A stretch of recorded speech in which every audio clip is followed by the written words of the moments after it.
gitu. Oke, ini Baik, siapa Ustazah. lagi yang baru datang? Oke. Ahdan ya. Bismillah yang baru hadir. Nih hari ini kita akan belajar tentang struktur teks dan kaidah kebahasaan. Kaidah itu tata aturan ya, kebahasaan yang mendominasi digunakan dalam teks ulasan. Apa saja? Ini teksnya acuannya Ustazah masih menggunakan teks yang ateis di sini. Ya, yang ateis, teman-teman nanti bisa buka lagi di buku masing-masing. Nah, ini sedikit mengulas kemarin strukturnya. Ada tambahan satu ya. Di akhir itu ada rekomendasi. Ini memberikan saran. Itu nanti seperti apa teks rekomendasinya, bagian rekomendasi.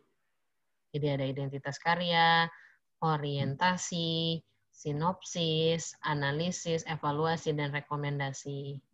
Nah, mengulas lagi nih, boleh sambil di screenshot. Ya, yang pertama untuk struktur teks ulasan di sini yang pertama ada identitas karya. Identitas karya itu apa saja? Mencangkup judul, judul resensi, kemudian judul buku, ada nama pengarang misalnya atau judul film, sutradara, ya, penerbit, tahun tayang misalnya. Kemudian tebal halaman atau durasi film atau durasi lagu atau durasi pementasan misalnya gitu ya. Dan jika yang diulas adalah Kalau film, film pakai klarifikasi LSF nggak? LSF itu apa? Lembaga Sensor Film ya.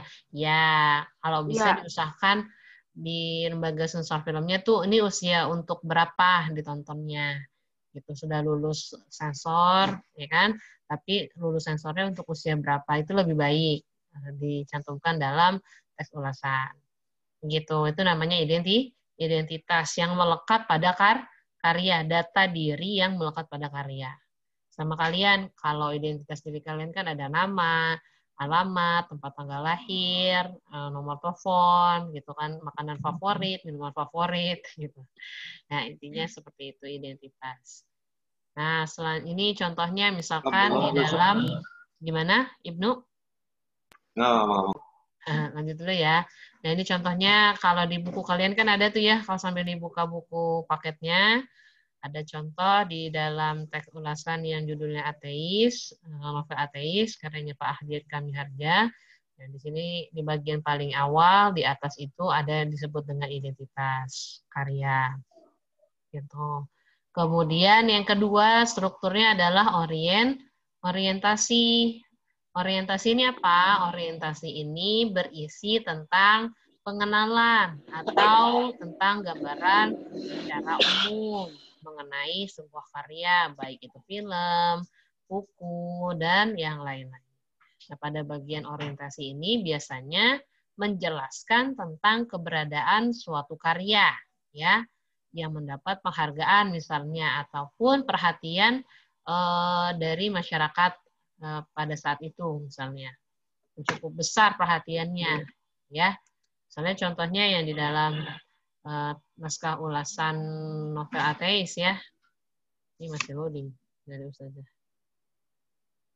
Sebentar. Bismillah. Mana? Ini nggak muncul. Nah, ini contohnya ya. Ateis merupakan salah satu novel terbaik yang memperoleh hadiah tahunan pemerintah Republik Indonesia tahun 1969 misalnya.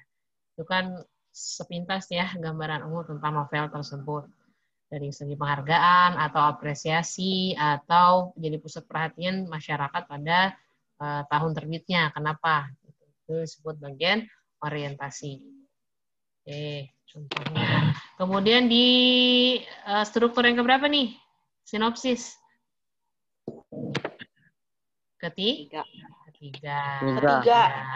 Ketiga ada bagian sinopsis. Ini ringkasan. Sedikit aja alurnya disajikan di sini. Terhadap siapa pemahaman alur atau cerita si penulis kita yang membuat resensi atau teks ulasan terkait dengan ringkasan cerita atau sinopsis dalam teks ulasan gitu.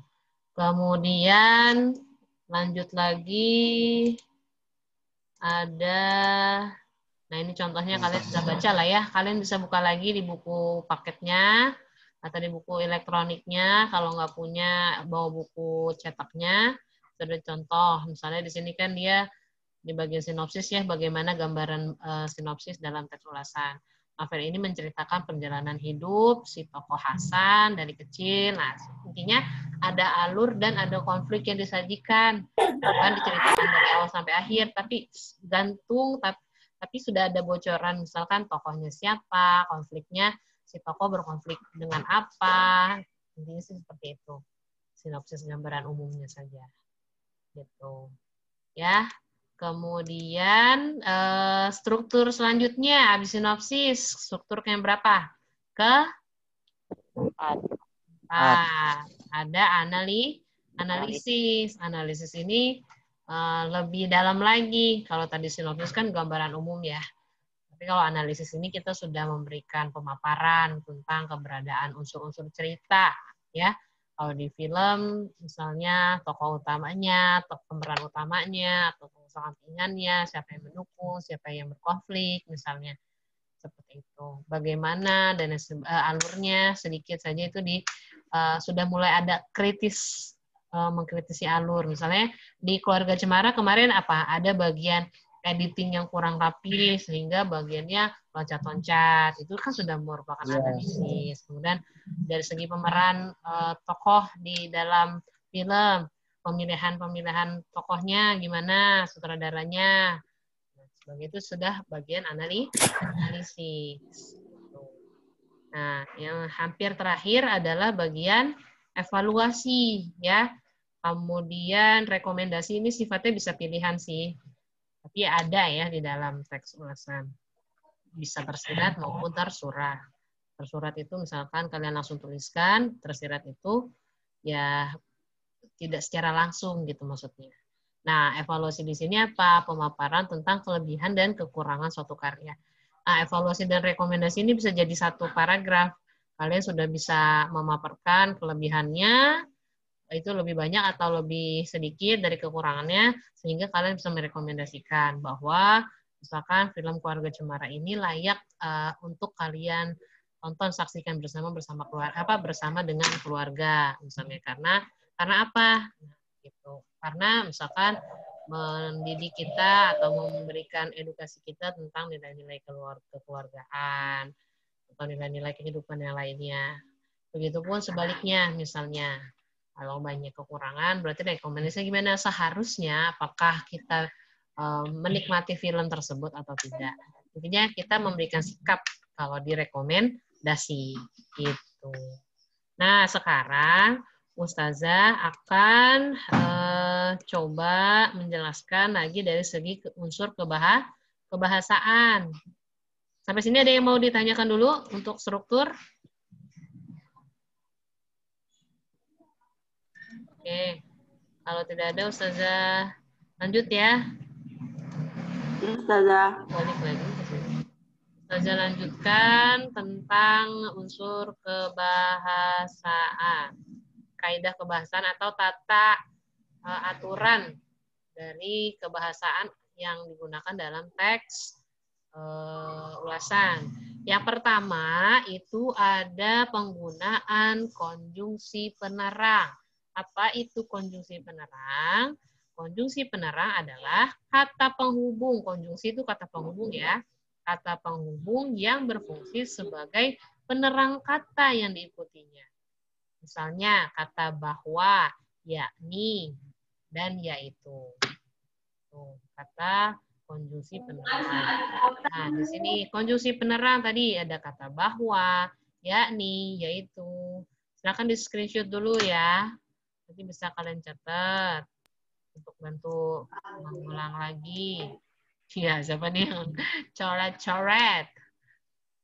Nah, misalnya ini contoh di dalam kalimat sebuah teks ulasan. Buku ini mengajarkan kita bahwa hidup bukanlah sekedar. Nah, bahwa itu menerangkan bahwa hidup mengajarkan dari buku itu ya, buku itu menerangkan atau mengajarkan kita bahwa hidup bukanlah sekedar menjalani, tapi bagaimana menerapkan seni dalam menjalaninya. Atau kita ganti karyanya film, tadi karyanya Keluarga Cemara.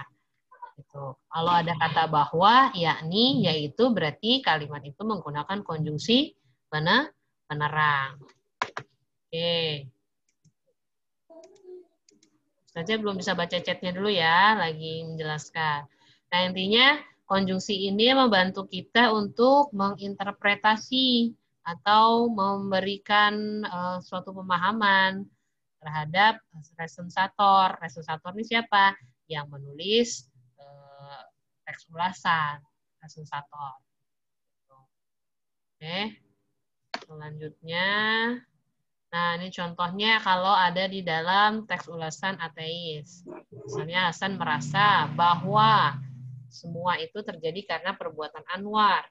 Dia menaruh dendam kepada Anwar dan berniat membunuhnya. Misalnya, kalau novel ini banyak memberikan pelajaran pada pembacanya. Antara lain, bahwa kita harus pandai bergaul dengan orang lain. Itu disebut dengan konjungsi penerang. Atau kata penghubung penerang. Sampai sini bisa dipahami? Bisa, Ustazah. Atau terlalu cepat Ustazah menjelaskan? Bisa ya. Lesun oke ya. As long oke.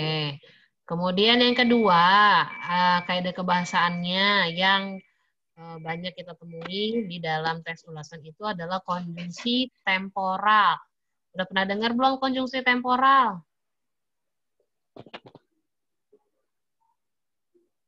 Konjungsi temporal ini di semester 1 ada di teks berita.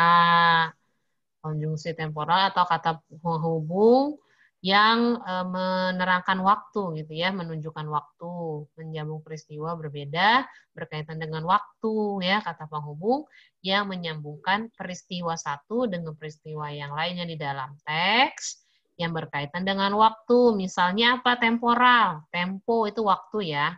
Ingat aja kalau tempo itu waktu. Menggunakan kata-kata seperti sejak, semenjak, kemudian, akhirnya. Ini banyak kok kata konjungsi temporal kita jumpai. Bukan hanya di dalam teks ulasan saja. Nanti kita bahas ya selanjutnya.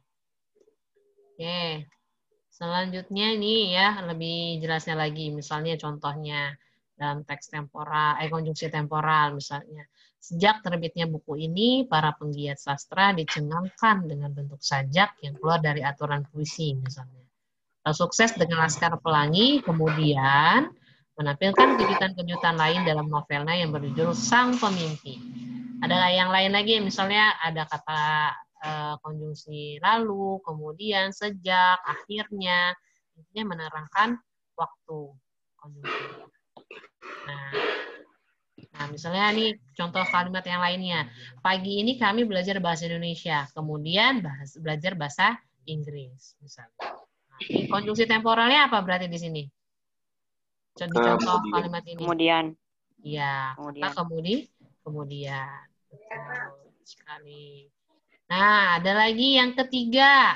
Tadi yang pertama apa? Penerang. Penerang. Kedua?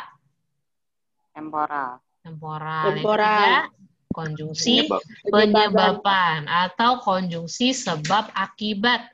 Atau kata lainnya lagi konjungsi kausalitas. Ya. Kata penghubung yang digunakan untuk menyatakan sebab akibat. Contoh katanya apa saja konjungsinya di sini? Ada cirinya ya, kata sebab, karena itu. Nah, tuh ya. Nah, di sini konjungsi penyebab atau konjungsi kausalitas digunakan untuk menunjukkan hubungan sebab akibat atas atau permasalahan yang timbul pada karya yang diulas. Misalnya, contoh langsung di sini, penonton kecewa dengan film garapan sutradara kondang itu karena dianggap jauh melenceng dari novel aslinya. Oke. Coba Ustazah mau tanya, di sini kalau ditanya penyebabnya apa di contoh 1? Akibatnya apa? Akibatnya adalah penontonnya kecewa. Penontonnya dikit saja. Penontonnya kecewa itu sebagai sebab atau akibat? Sebabnya Akibat. akibat. Akibatnya Akibatnya kecewa.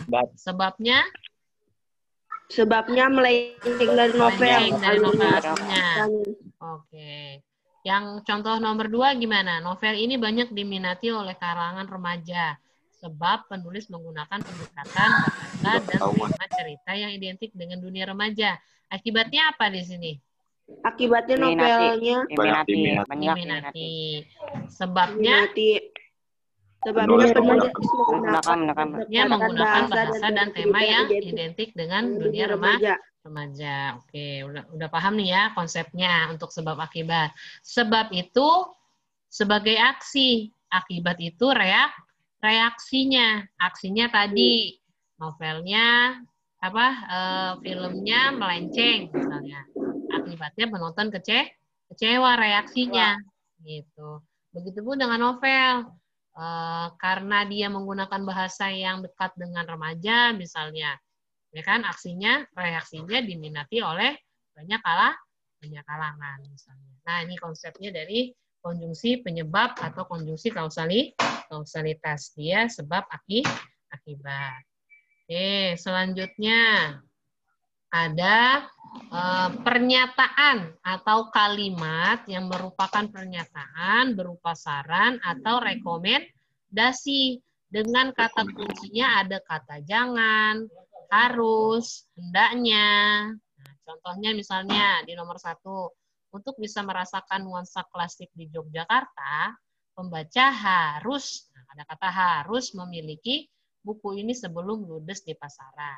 Atau di contoh yang 2, hendaknya atau seharusnya, gitu. Buku ini dikaji ulang karena banyak mengandung teori yang bisa merusak pemahaman. Tuh, ada berapa tadi jadinya? Ada berapa? 4. Yang pertama apa aja? Yang pertama apa aja tadi kaidah bahasanya? Konjungsi temporal. Yang kedua, penerang dulu lah. Penerang dulu. Yang pertama konjungsi penerang. Yang kedua konjungsi temporal. Yang ketiga sebab akibat atau penyebaban. Yang keempat pernyataan berupa saran dan rekomendasi. Oke, nah ini yang perlu kalian catat penting ya konsepnya. Nah, yang disebut dengan kaidah kebahasaan atau tata nilai ini pada dasarnya adalah sebagai acuan atau patokan untuk menandai kaidah bahasa yang biasanya sering digunakan untuk membuat teks atau menulis atau menyajikan sebuah teks.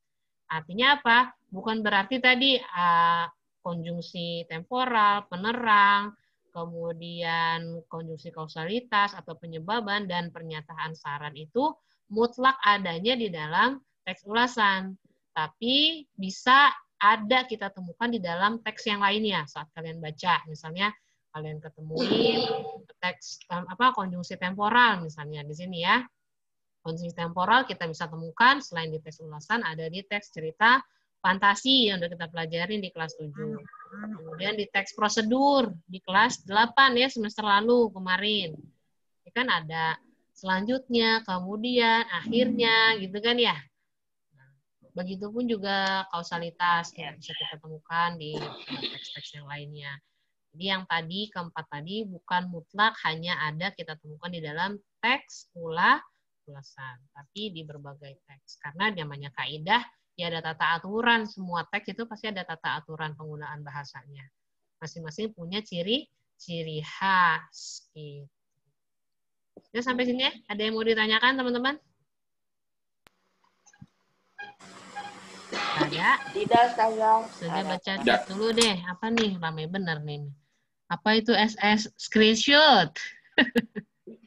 Bukannya ini udah terkenal di kalangan anak-anak ya? Oke. Teman-teman, kalau begitu Ustazah mau ajak kalian untuk latihan pemahaman. Ini silakan kalian belajar menjodohkan, ya. Ini bagian A. Nanti di dalam LMS sudah Ustazah sajikan latihannya. Ada ini bagian A untuk pemahaman struktur.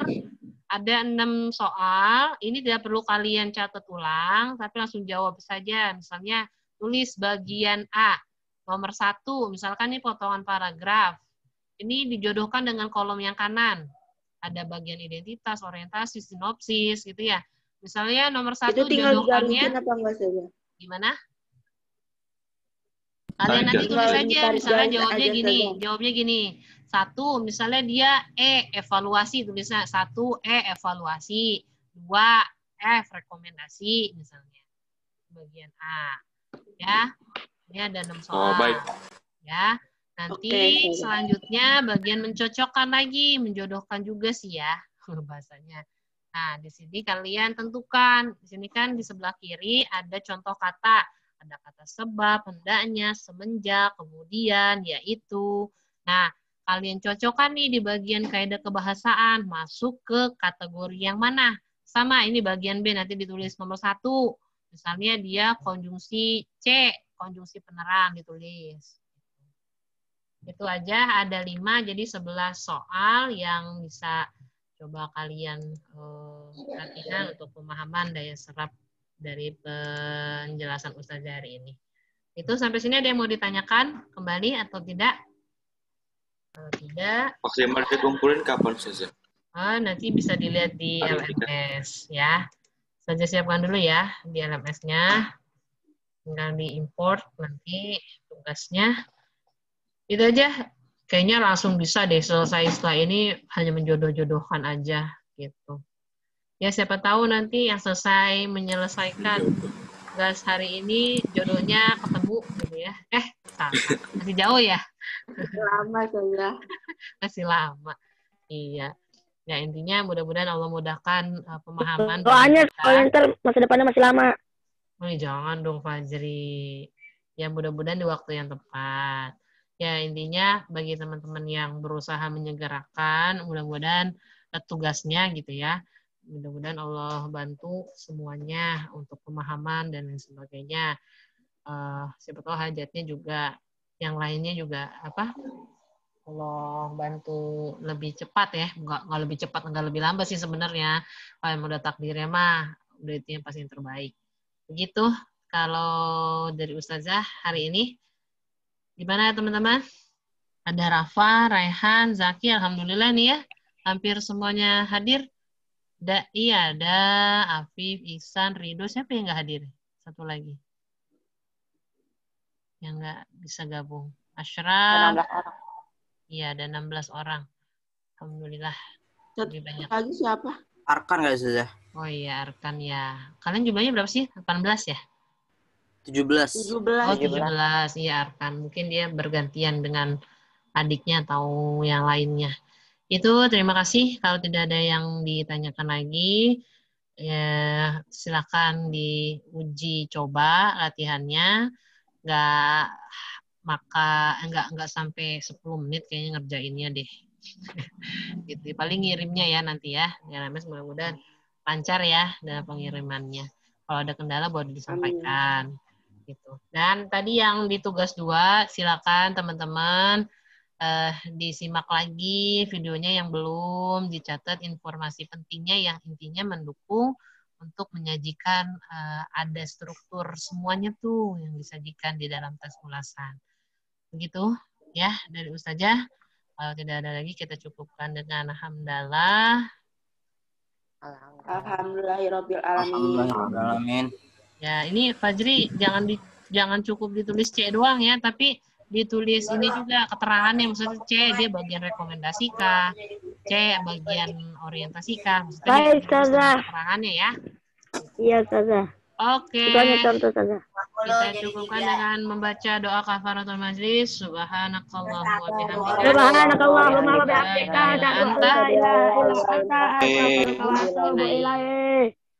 Wabillahi taufiq wa hidayah. Assalamualaikum warahmatullahi wabarakatuh.